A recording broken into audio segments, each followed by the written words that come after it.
Amén. Esta mañana, mis amados hermanos,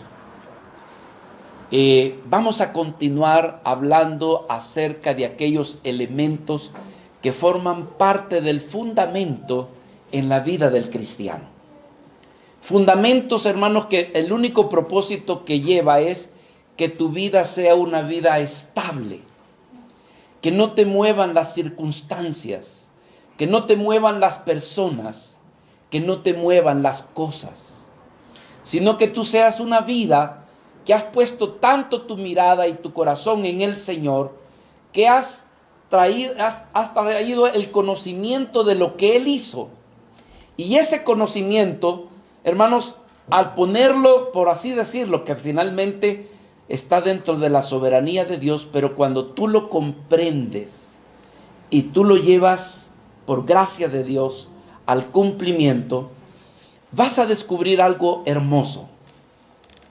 Y es que tú y yo estaremos pasando situaciones adversas, pero tu vida se va a mantener firme y estable. Así es la promesa que Dios nos ha dado en su palabra. ¿Cuántos creemos a la palabra de nuestro Dios, hermano? ¿La crees? Entonces, si la crees, Dios no es hombre para que mienta, ni hijo de hombre para que se arrepienta de las promesas que Él te ha dado. Su palabra entonces tendrá cumplimiento.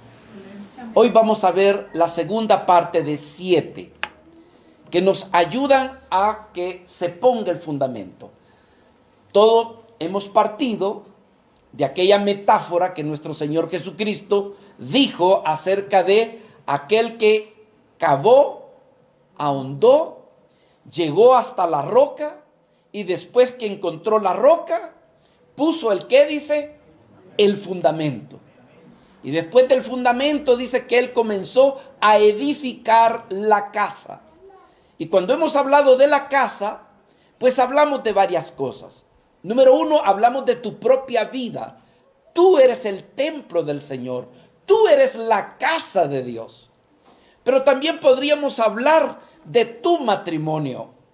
Tu matrimonio, si está fundado, si realmente estás interesado en conocer a Jesucristo, saber lo que Él ha hecho por ti, entonces tú recibes como una herencia. Y esa herencia te sostiene, te sustenta, te mantiene. Pero también es útil para el matrimonio. El matrimonio que también está compuesto de padre, madre, hijos. Si ellos se edifican, si ellos logran ver de que Cristo es la provisión que Dios nos ha dado para que nos veamos completos y suficientes, como bien dijo el apóstol Pablo, en Cristo estamos completos. Pero decíamos también, hermanos, que esto es útil también para la iglesia. La iglesia, ¿en qué está edificando? Está edificando en filosofías humanas, está edificando en psicología, está edificando en una teología que solo habla de la prosperidad. ¿En qué está edificando la iglesia? Si la iglesia se interesa solamente en Cristo, hermanos, y pone a Cristo como su fundamento, podríamos decirle que la iglesia va a ser, dijéramos, perseguida, el mundo va a coaccionarla, pero ella se mantendrá firme a su Señor, porque su Señor es el que la sostiene. Entonces, mis amados hermanos, de eso se trata lo que estamos, ¿verdad? Y ore usted por mí para que Dios me dé la gracia de poder comunicar bien esta verdad. Así que hoy por hoy quisiera que usted y yo oráramos juntos y que le pidiéramos la bendición a nuestro Señor. Mi Dios amado, cuán agradecido estamos en esta mañana, que una vez más nos abriste las puertas de los cielos para depositarte, Señor, nuestro amor, nuestra devoción y la alabanza que tú te mereces. Aunque quizás todavía, Señor, no te alabamos como tú eres digno, pero, Señor, recibe humildemente lo que te hemos ofrecido como adoración y alabanza. Y en esta parte, Señor, donde tú nos hablas a nosotros, Te pedimos, Señor, que tu Espíritu Santo nos ayude. Nos ayude, Señor, a que nuestras mentes no se divaguen en otros pensamientos, más que se mantengan en lo que tú nos quieres dar en esta mañana. Bendice a tu pueblo, a tus hijos que vinieron, Señor, a expresarte su amor. Y también te pedimos que le ayudes a tu servidor para que no sea estorbo a la hora de dar tu palabra. Lo único que queremos es que en todo tú seas glorificado. Te lo pedimos en el nombre de Jesús. Amén y amén. Una de las cosas que se realiza en Estados Unidos, y por eso es que mucho latino y de otros lugares van allá, es porque entonces, hermanos, ellos consiguen mano de obra más económica. Y entonces ha acontecido, no recuerdo exactamente, me hubiera gustado recordarlo exactamente, pero me recuerdo cómo una construcción se tuvo que cancelar. Se canceló, número uno, hermanos, porque la manufactura que se había buscado para llegar, no todos tenían la disciplina de llegar a trabajar. Entonces, el norteamericano se dice que una de las cosas que le gusta es ser disciplinado en lo que se programa. Pero lo otro es que había mucha manufactura extranjera, pero que no estaba de manera legal, sino que estaba como ilegales. Y así que llegaba continuamente la migra y se llevaba a la gente que no estaba con sus papeles en regla. Y otro mal que tenían era de que se desaparecía el material a pesar de que se tenía un inventario, pero se desaparecía material de construcción. Entonces el dueño de la construcción paró al arquitecto, detuvo la obra y hizo una reestructuración de trabajadores, de ¿cómo se llama? De ingenieros, para que la obra continuara. Pero tuvo que haber una limpieza, ¿verdad?, de aquello que no estaba dando resultado. Dios te invita a ti, mi querido hermano, que tú edifiques. Que tú edifiques. Tú eres la casa de Dios. Y no debes de estar aquí solamente para oír sermones. Esa no es la idea, hermanos. La idea de Dios no es entretenerte escuchando mensajes, sino que realmente tú tomes en serio la vida de nuestro Señor y que edifiques tu vida para la gloria de Él. En el libro de Judas, capítulo 1, versículo 20, Judas llegó a decir esto: pero vosotros, amados, edificados sobre vuestra santísima fe, orando en el Espíritu. Así que Dios te invita a que edifiques. Hazte una pregunta en esta mañana: ¿cómo puedo edificar la casa de Dios? Comenzando con mi vida. ¿Cómo puedo hacer? Renuncia a andar escuchando sermones a diestra y siniestra como buffet. Hoy, hermanos, escuchamos sermones y hay buenos predicadores. Yo disfruto, hermanos. Hay veces escucho a Sugel Michelén, a mi hermano Miguel Núñez, el hermano John MacArthur, y todos estos predicadores que a mí me edifican. Pero Dios no nos ha mandado a ser, coleccionista de pastores ni de sermones. Él desea que tú tomes en serio y que digas: quiero edificar mi vida en el Señor. Y edificarla bien, porque el problema es que podemos edificar mal, hermanos. Podemos edificar mal. Hay casas muy bonitas, pero que con el correr del tiempo no soportan los embates, las cosas que tienen que ver circunstanciales, ¿verdad? Yo puedo ver aquí en México, por ejemplo, cómo México ha sufrido distintos terremotos. Y es cosa extraña que los edificios nuevos son los que más se caen. ¿No se ha fijado usted en eso? Que los más recientes hechos nuevos son los que caen y los más antiguos allí están todavía. Valdría la pena de que se aprendiera y dijeron, bueno, ¿y cómo fue que hicieron estos edificios? ¿Para qué? Para no construir mal. Quiero contarles una anécdota. Cuando yo era recién creyente, el Señor de veras tocó mi corazón de una manera que yo digo yo, Señor, de veras que tú sí me encendiste. Y entonces, ¿cuál era el problema? Me fui a la librería y comencé a comprar libros con temas fabulosos, con temas que me llamaban la atención. Y comenzaba a comprar libros por aquí, un libro por el otro lado, libros por aquí. Al rato tenía un montón de libros que algunos sí eran de valor, o sea, le pegué. Pero habían otros que era cascajo, hermano. Era basurita. Pero eso lo vine a detectar ya después que habían pasado los años. Dije yo, ay, cómo malgasté mi dinero en comprar esto. 3 puntos para que usted sea exitoso en lo que usted va. Ay, este me va a ayudar aquí. 4 puntos y más de puntos por otro lado. Nada que me presentara lo que realmente tiene valor y sustancia, como lo es nuestro amado Señor Jesucristo.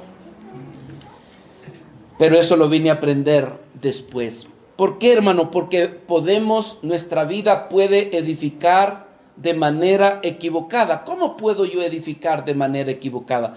Cuando yo edifico a mi manera, como yo soy. Cuando yo edifico, hermanos, poniendo mi confianza o poniendo al fundamento en filosofías humanas y no en la persona de Cristo. ¿Cómo puedo edificar mal cuando yo ignoro cómo se edifica a la manera de Dios? Dios tiene su manera de cómo edificar, pero puede que usted tenga la suya. Me recuerdo las palabras de nuestro Señor Jesucristo en Mateo capítulo 16, versículo 18, pasaje que usted conoce muy bien. Cuando dice el Señor en la palabra, dice, sobre esta roca, le dice, bueno, está allí Pedro.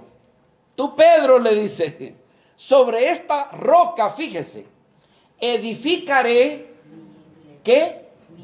Eso quiere decir que la iglesia es del Señor, no es suya, es de Él.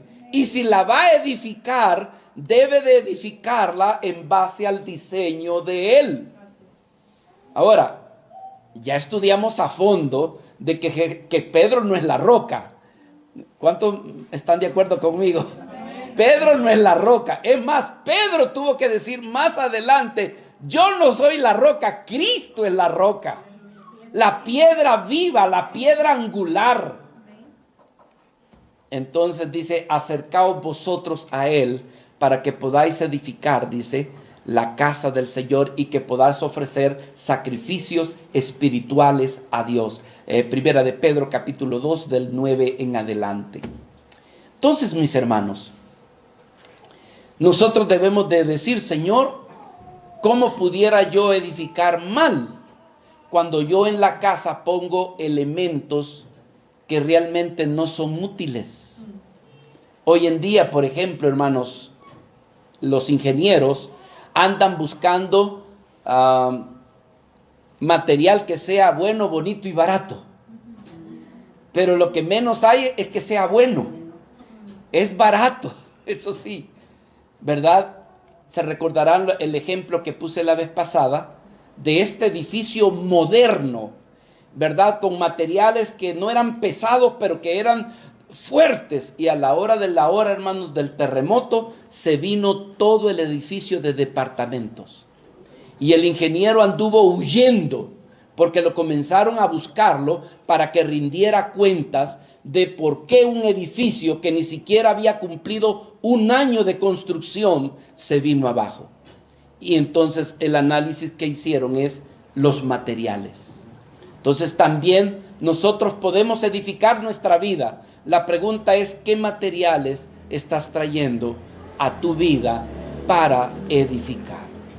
Nuestro tema de hoy que nos va a ocupar, hermanos, y los que ya me conocen, hermanos, perdonen por la introducción tan larga. El tema que nos va a ocupar hoy es la propiciación como obra de fundamento de Cristo. Forma parte de la obra de Cristo. la propiciación. Y para eso quiero usar, hermanos, nos hemos alejado un poco de la predicación expositiva para volvernos un poco con predicación temática, pero tratamos de regresar más adelante a nuestra predicación expositiva. Pero hoy, por causa de que es tema, lo tomamos de manera temática. Romanos capítulo 3, versículo 24. Vamos a ver 3 escrituras como base para lo que queremos estudiar en esta mañana.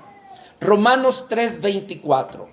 Siendo justificados gratuitamente, decía el apóstol Pablo, por su gracia, mediante la redención que es en Cristo Jesús, a quien Dios puso como ¿qué? Dios puso como propiciación por medio de la fe. Esto es muy importante. Si tú tienes fe en aquello que Cristo ha hecho, eso te funcionará en tu vida. Si eso solo te queda aquí en la mente, hermano, no va a funcionar más que solamente de conocimiento. Pero si tienes fe en lo que Cristo ha hecho, entonces, amado hermano, cuando venga el terremoto, cuando venga lo que venga, va a funcionar.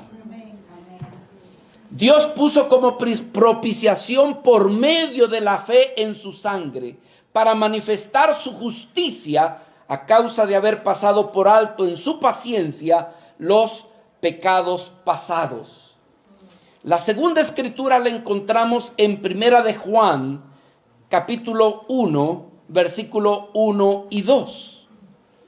Juan dice las siguientes palabras: hijitos míos, estas cosas os escribo para que no pequéis. Y si alguno hubiera pecado, abogado tenemos para con el Padre, a Jesucristo el justo.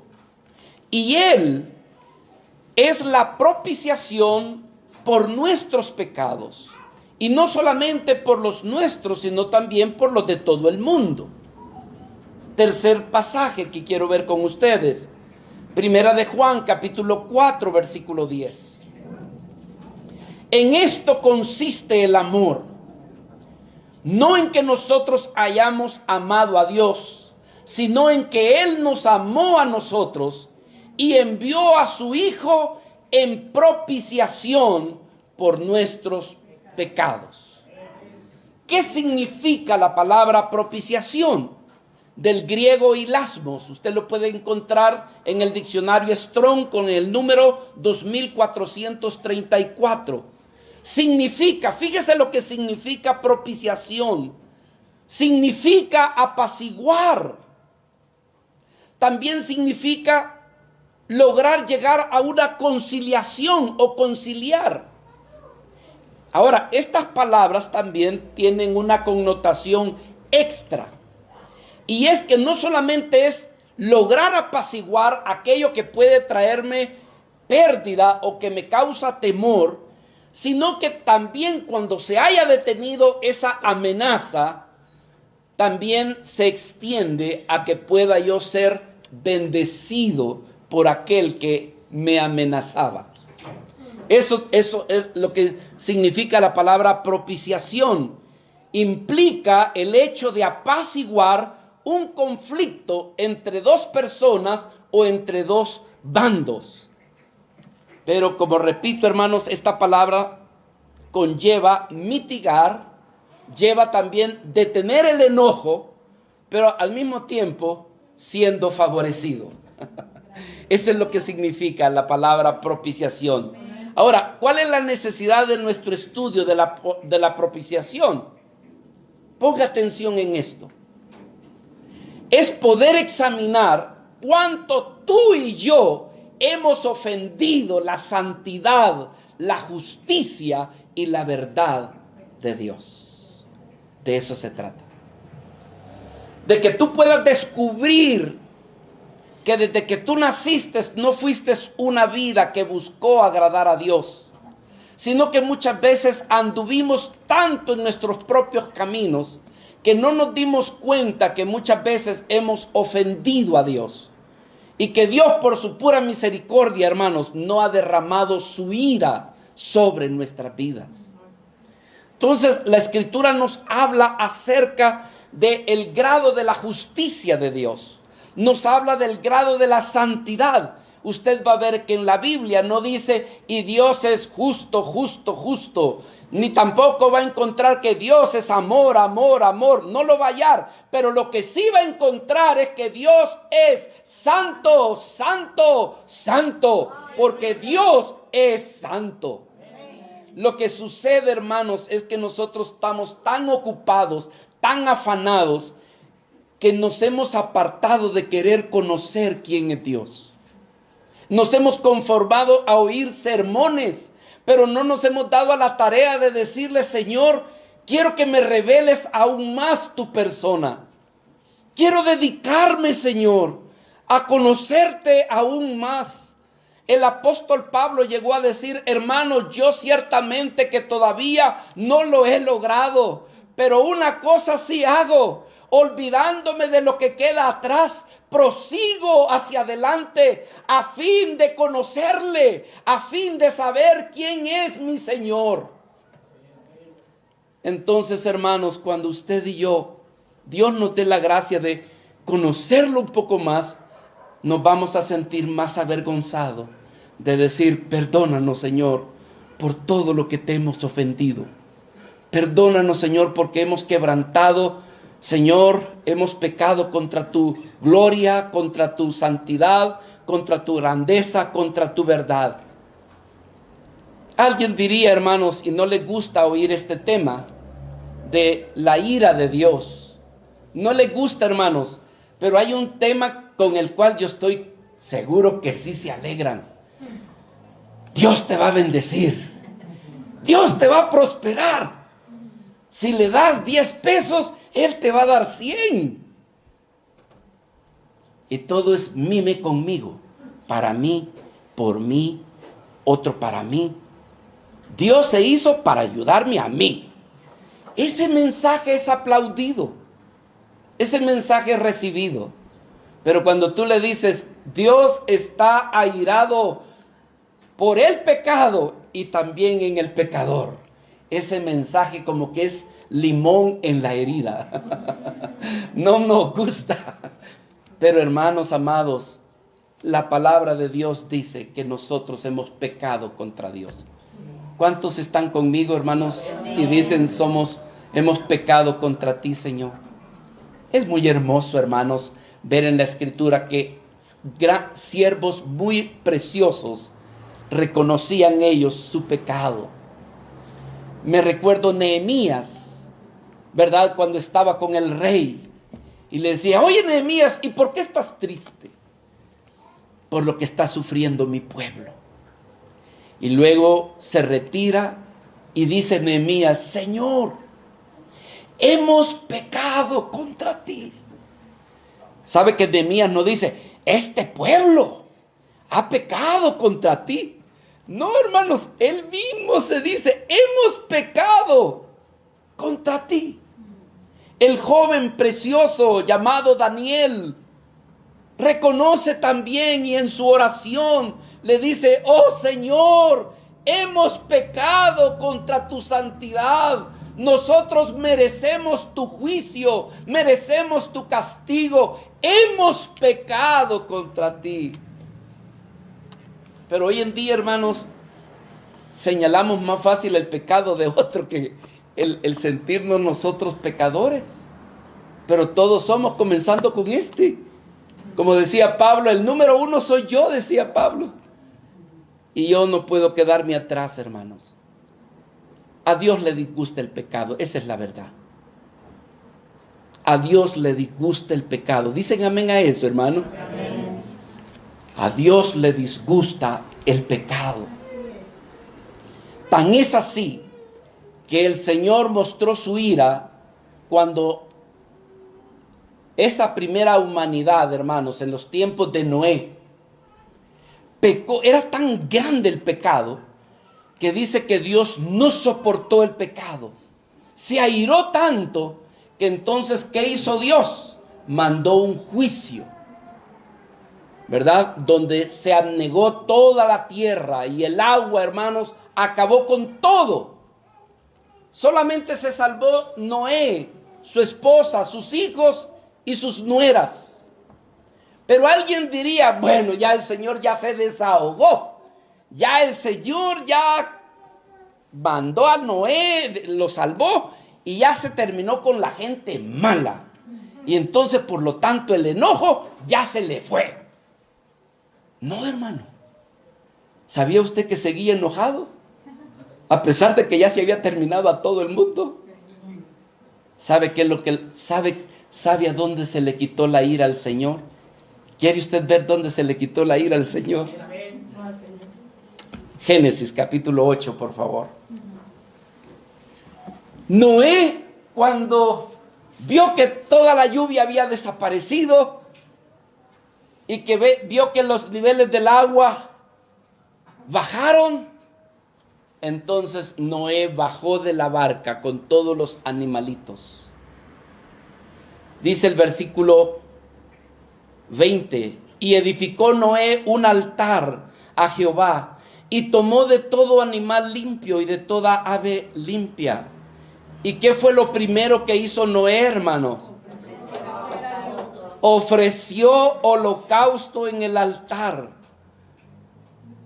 Y algo hermoso sucedió en el versículo 21.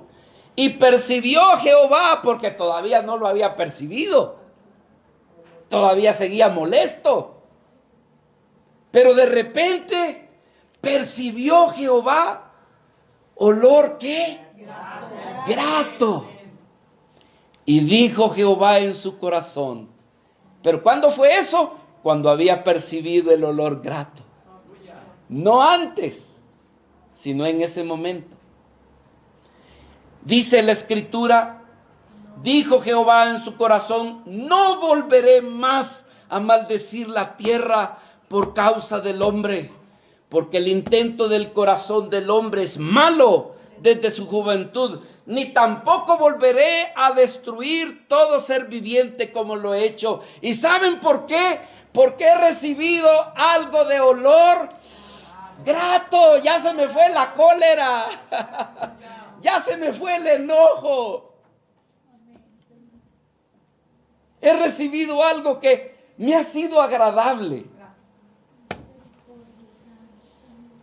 En el Antiguo Testamento, hermanos, Dios desarrolló una manera de cómo quitar su ira cuando el pueblo pecaba contra él.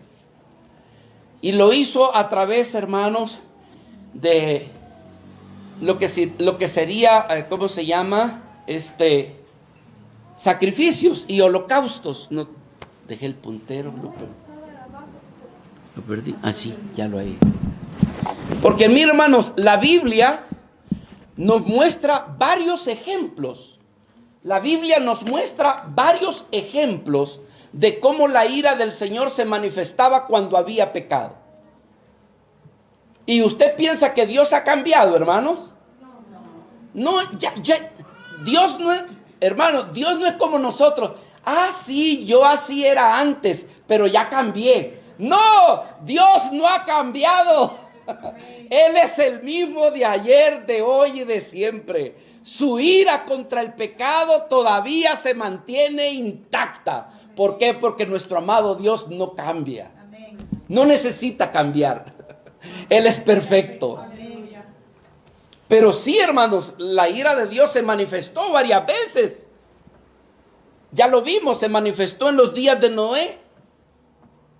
Se manifestó en los días de Sodoma y de Gomorra. Se manifestó también con los hijos de Aarón, Nadab y Abiú. Cuando ofrecieron fuego extraño en el altar, Dios también mostró su ira. Cuando exigían, hermanos, su pueblo le decía, ya no queremos este maná, queremos carne, carne, carne, carne, justicia, carne. Queremos carne. Y el Señor les dice, pues ahí les va la carne. Y les va a salir hasta por los oídos. Mandó juicio. Cuando Coré se rebeló contra la autoridad delegada sobre Moisés, Dios, al ver que ellos habían pecado, también derramó su ira. en la batalla de Hai, cuando Josué salió a la batalla a pelear contra los enemigos, contra Hai, hubo un hombre llamado Acán. Dios había dado la orden que dice, irán a pelear, pero no van a tomar nada del anatema. Pero Acán decidió tomar un lingote de oro, un manto babilónico, etcétera, etcétera, etcétera. Es porque ya no me acuerdo qué más tomó. Pero hermanos, ¿qué sucedió?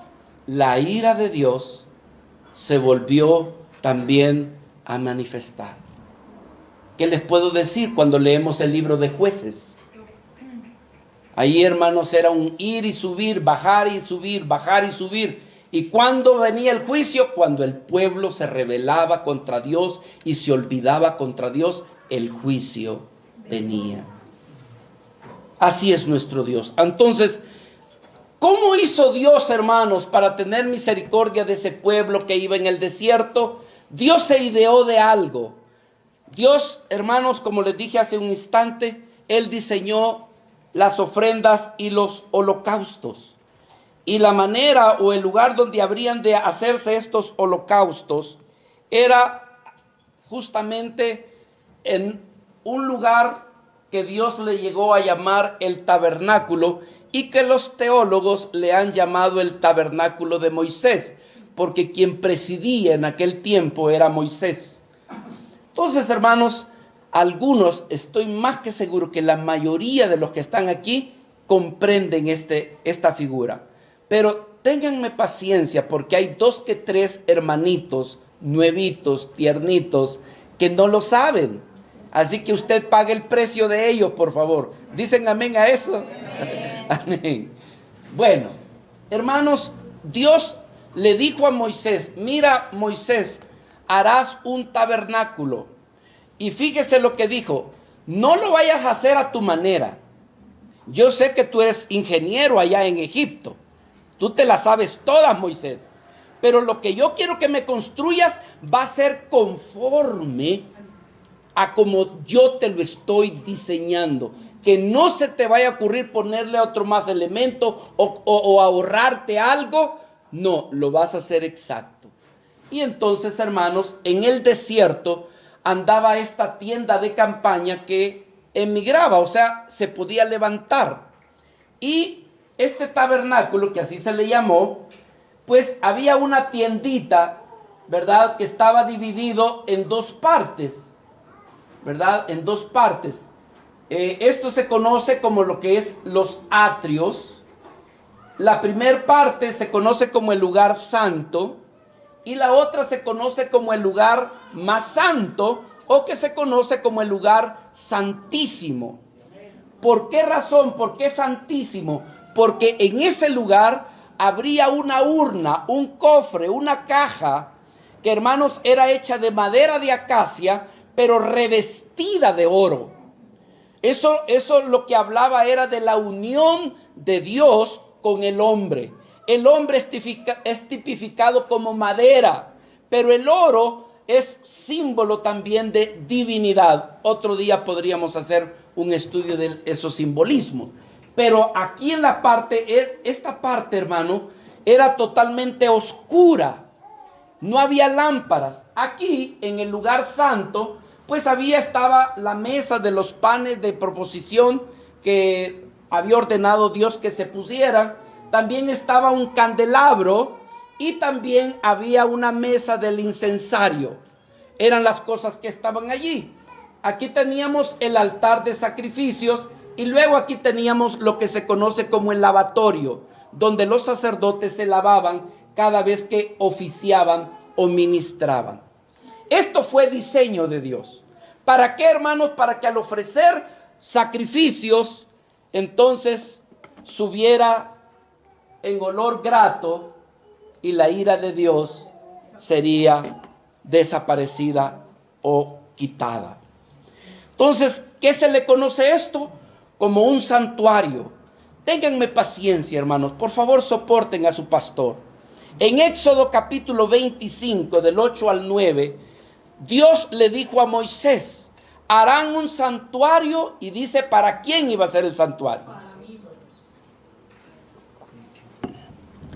Ese santuario no tenía nombre, denominación, no tendría nada, porque decía, esto es exclusivo para el Señor, para mí.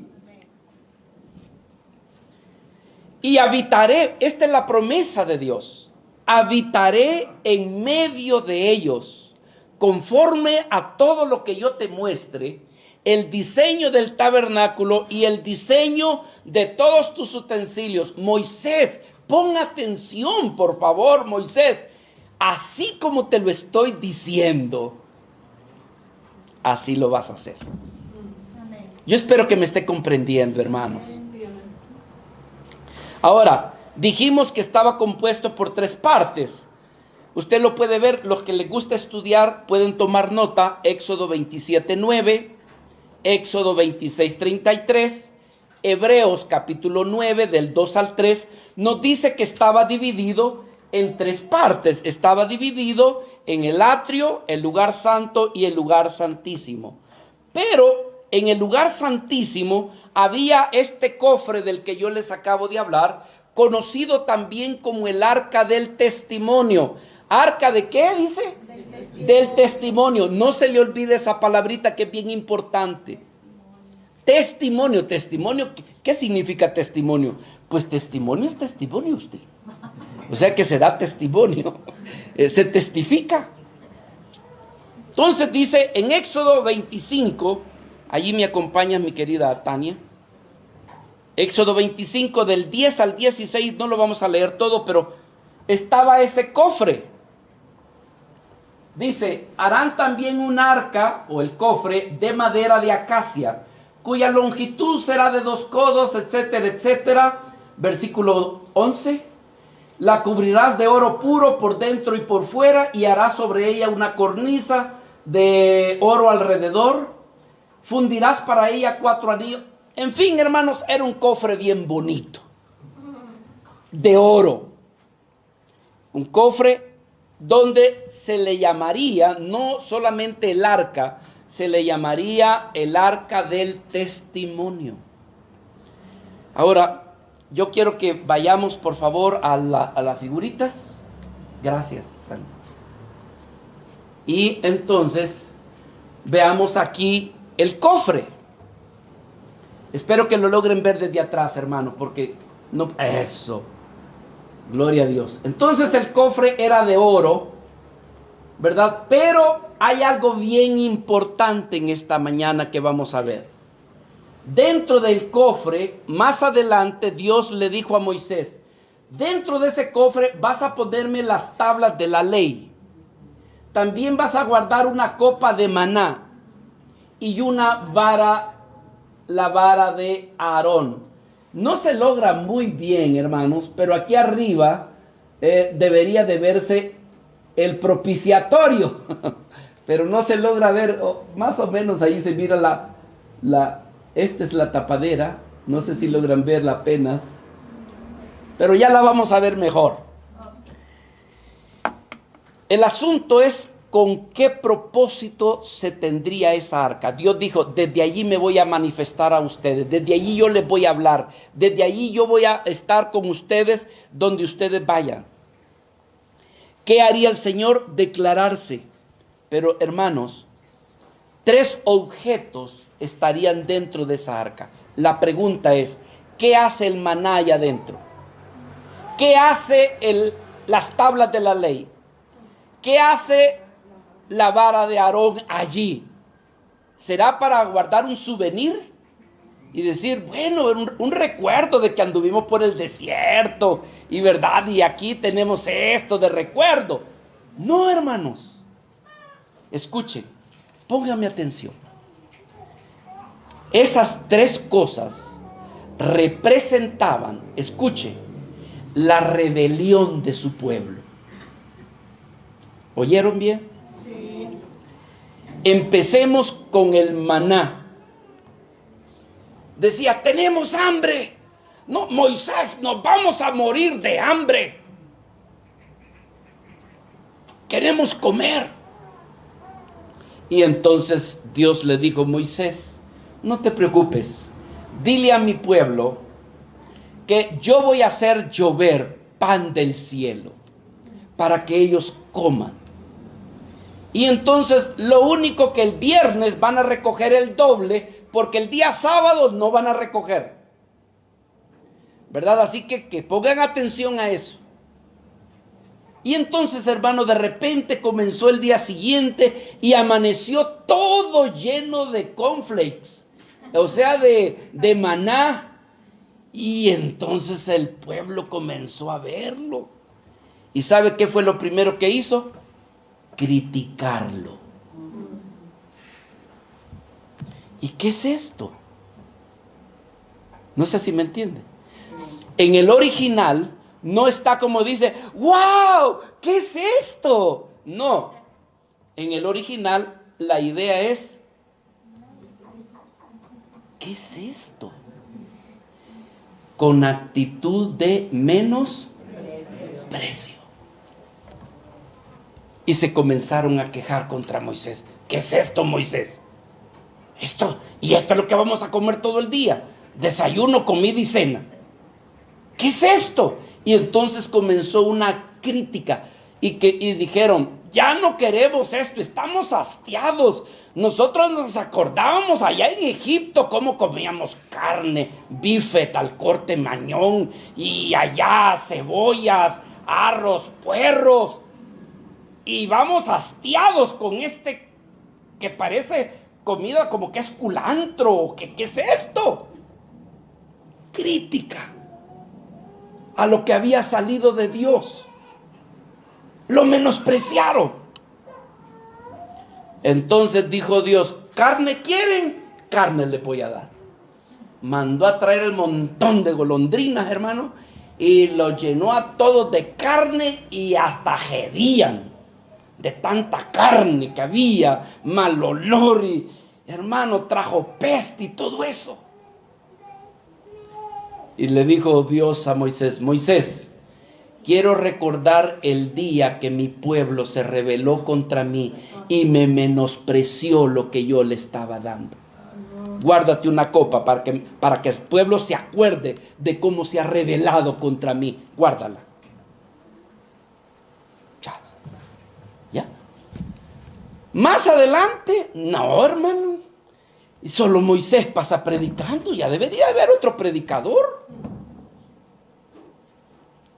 Se comenzaron a criticar la autoridad delegada de Dios sobre Moisés. Solo Moisés. Dice que solo por medio de Moisés habla Dios. No, si Dios habla a través de nosotros. Dios es plural. O sea, también nos puede usar a todos. Y levantó una gran cantidad, Coré, un líder que se levantó, hermanos, en rebelión contra la autoridad delegada de Moisés. Eso quiere decir que la rebelión era contra Dios. Entonces dijo Dios que agarren las 12 varas, y la vara que florezca, esa es la vara donde yo he delegado mi autoridad. Y entonces trajeron todas las varas, la vara que florezca. Y Aarón puso la suya, representaba la tribu de Leví. Y el día siguiente, hermano, todas las varas secas, pero la vara de Aarón había reverdecido. Y no solamente reverdecido, sino que florecido todavía. Entonces dijo Dios: ajá, ahora vamos a ver dónde quién está la autoridad.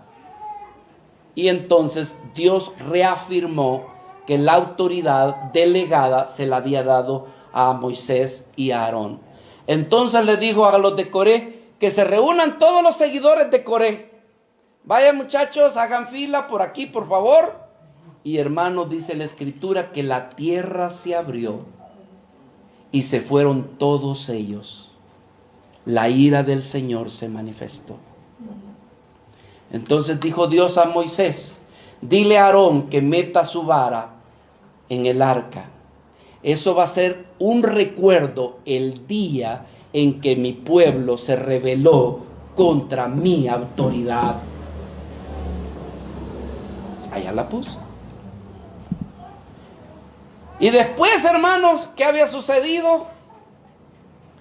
Que Dios le iba a dar, porque el pueblo dice, queremos mandamientos, queremos leyes, así como todo el mundo las tiene. ¿De veras quieren leyes? Moisés, dile a mi pueblo que suba aquí al monte Sinaí. Y el monte estaba y temblando. Y el pueblo que iba a subir, hermanos, porque escuche bien, algunos de ustedes esto no lo saben. Dios le dijo a todos que subieran al monte Sinaí.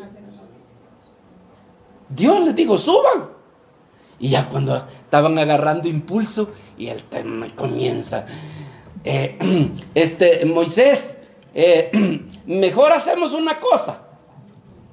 Sube tú, que Dios te diga a ti, y ahí nos pasas la copia de lo que Dios te haya dicho.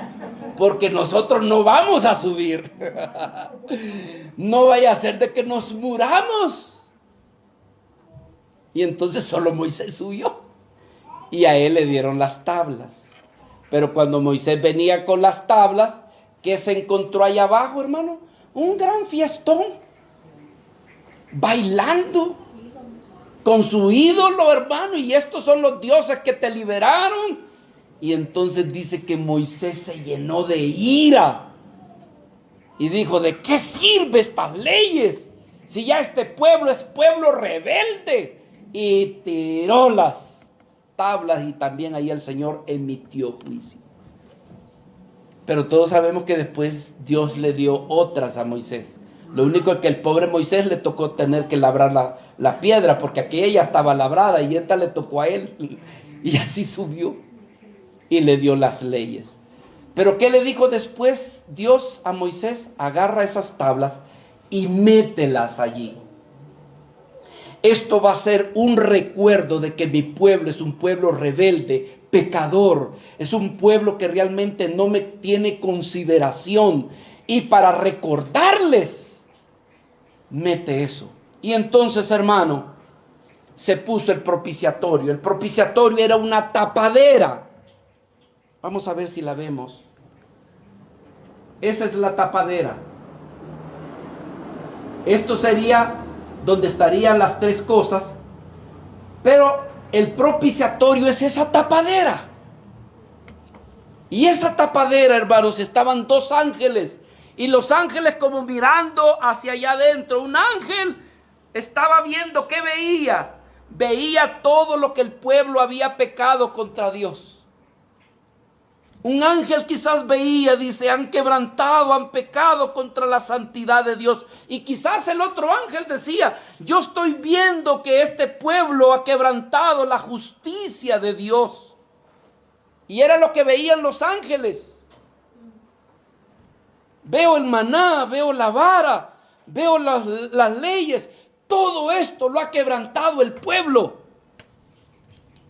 Que entonces Dios, hermanos, para que la ira de Dios no estuviera sobre ellos, Dios diseñó los holocaustos.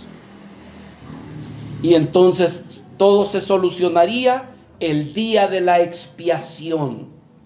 Sé que algunos desconocen, pero soporten esto, hermanos. El día de la expiación era un evento, era una fiesta, y era un evento que se hacía una vez al año, donde se sacrificaban dos animalitos, un becerro, un macho cabrío. Y entonces, hermanos, el día de la expiación, ese era el día en que el pueblo se presentaría, y entonces orarían delante de Dios, confesarían sus pecados. El sumo sacerdote pondría la mano en uno de los animalitos, sacrificaría ese animalito, agarraría sangre de ese animalito e entraría al templo. Y se dice que el sacerdote entraba con mucho temor y temblor, dice el libro de Hebreos. Algunos dicen que incluso era tanto el temor que el sumo sacerdote entraba de espaldas Y cuando él sentía que ya estaba cerca del propiciatorio, él derramaba la sangre del animalito y entonces el propiciatorio se llenaba de la sangre de aquel animalito. Y entonces los ángeles decían: hay algo que me interrumpe aquí. Ya no logro ver el pecado del pueblo. Y el otro ángel le decía: no sé qué me pasa a mí también. Estoy viendo que ya no miro la rebelión del pueblo. Estoy viendo la sangre del cordero, la sangre del animalito sacrificado. Eso es lo que estoy viendo. ¿A dónde lo estás viendo? En el propiciatorio. Pero todo eso era sombra del verdadero sacrificio. Sombra de lo verdadero. ¿Qué es lo verdadero? De Jesucristo, nuestro amado Señor, el cual traería su sangre perfecta, ya no de animales ni de machos cabríos, sino de una sangre sin contaminación alguna, una sangre pura, limpia y sin pecado. ¿Para qué, hermanos? Para redimir a aquellos que creen en Él. Tú y yo hemos pecado contra Dios, hermano. Yo espero que estés convencido. Porque miren, hermanos, no es lo mismo que tú le des un pelotazo a tu hermano a que ese pelotazo le caiga a tu abuela. ¿No es igual? No es lo mismo que tú golpeas a tu compañero, le des un coscorrón, a que tú sin querer le pegues al director de la escuela. No es igual. No es lo mismo que tú le digas una grosería a tu compañero de trabajo, a que tú le digas una grosería al dueño de la empresa. Y no es lo mismo, hermanos, cuando tú cometes una falta a una persona y tú cometes una falta al Rey de Reyes y Señor de Señores. Él es santo. Nosotros necesitamos una buena despercudida para comprender y entender quién es nuestro Dios.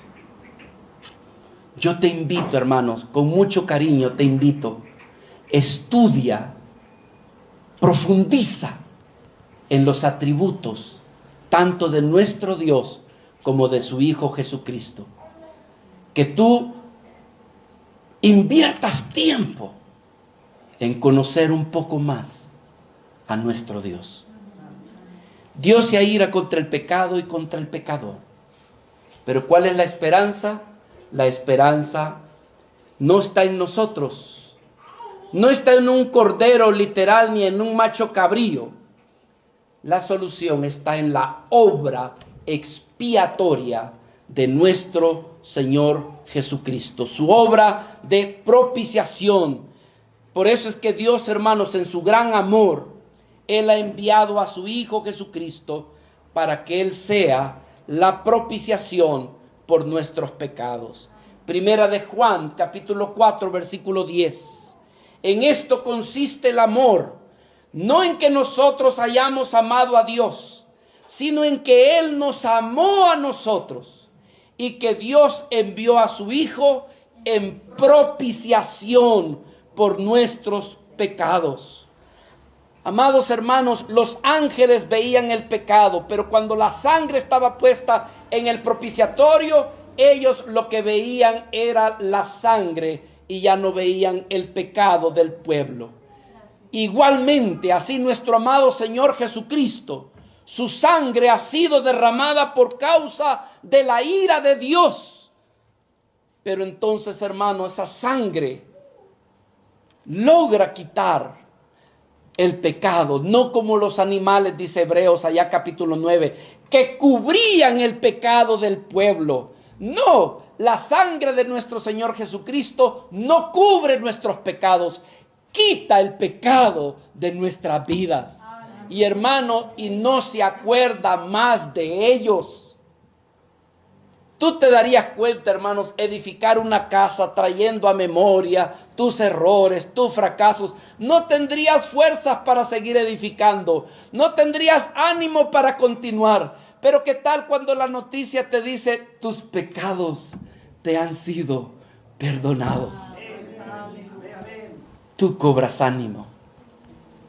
Y no vas a agarrar uno o dos, todos los aires necesarios para seguir edificando. Siendo justificados gratuitamente por su gracia, mediante la redención que es en Cristo Jesús, a quien Dios puso como propiciación por medio de la fe en su sangre, para manifestar su justicia a causa de haber pasado por alto en su paciencia los pecados pasados. El Cordero de Dios, sin mancha.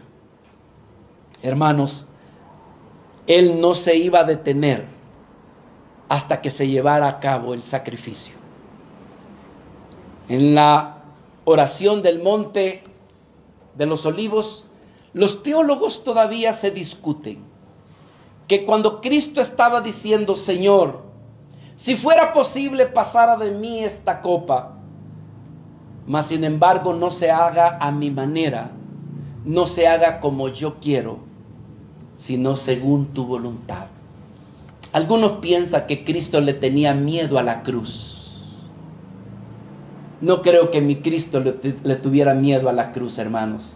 Era la manera acostumbrada de los romanos en quitarle la vida a las personas. Y nuestro Cristo era más valiente que todos juntos. Más bien, hermanos, era porque al derramar su vida por los pecados tuyos y míos, la presencia de Dios, su ira, se habría satisfecho, pero también se habría de haber retirado. De allí las palabras que dijo nuestro Señor: Padre, Padre, ¿por qué me has abandonado? Una pregunta que Él sabía la respuesta. Y es por tu pecado y por mi pecado. Lo hermoso fue que Él terminó su obra y dijo estas hermosas palabras: Tetelestai. Tetelestai. ¿Qué significa? La obra se ha terminado. La cuenta ha sido pagada. Hermanos, ninguna condenación hay para los que están en Cristo Jesús. Ninguna. Cristo ha pagado todo el precio de nuestro pecado. ¿Qué mira Dios? Lo rebelde que tú eres. ¿Qué mira Dios? Lo malcriado. ¿Sabes qué es lo que mira si eres una vida que estás en Cristo? El único que mira es la sangre de su Hijo. Y entonces, hermano, tú puedes continuar edificando la casa, construyendo, porque la obra de Cristo, la obra de propiciación, ya fue hecha. Tus pecados te han sido perdonados. La pregunta para ti es esta. Y hoy que tus pecados te son perdonados, escucha la pregunta: ¿qué vas a hacer? ¿Qué vas a hacer? Otros dicen: no, pues si ya me perdonó, órale, a seguir pecando, porque ya se perdonó todo. Si tú piensas de esa forma, de seguro que todavía no has nacido de nuevo. No eres un verdadero hijo de Dios. Porque un verdadero hijo de Dios se siente mal cuando peca o cuando ofende a su Señor. Aquel que ya pagó por sus pecados. Amados hermanos, Cristo ha pagado por nuestros pecados. Démosle la gloria, la honra y la alabanza a Él. Pongámonos de pie, por favor.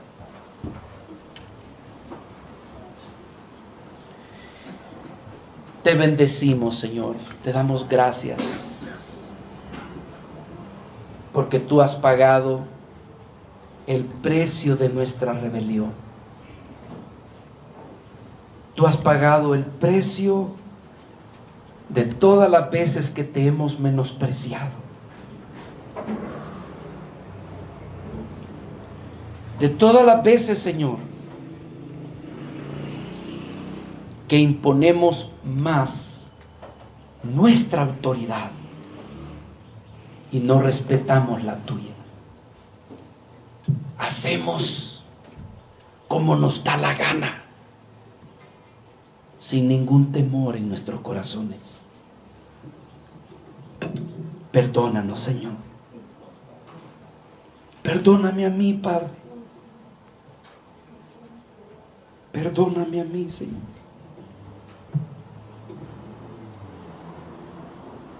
Pero perdona también todo aquel cuyo espíritu tú tocaste en esta mañana y le hiciste ver y saber cuántas veces Él te ha ofendido.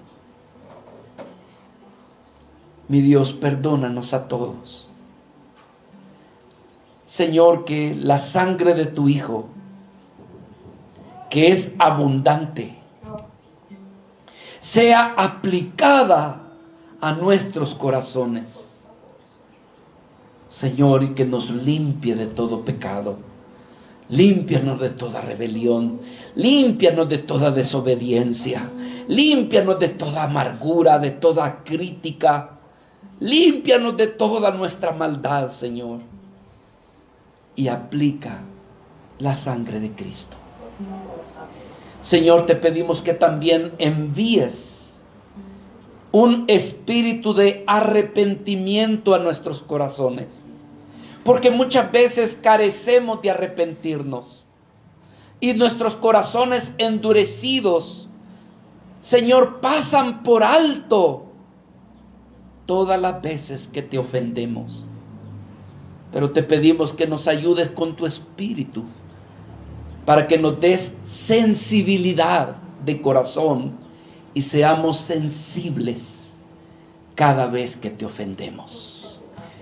Pero Señor, también haznos recordar que la sangre de Cristo ya fue sacrificada, que el holocausto ya fue sacrificado, Señor, para que ahora nosotros te amemos, te adoremos y te sirvamos.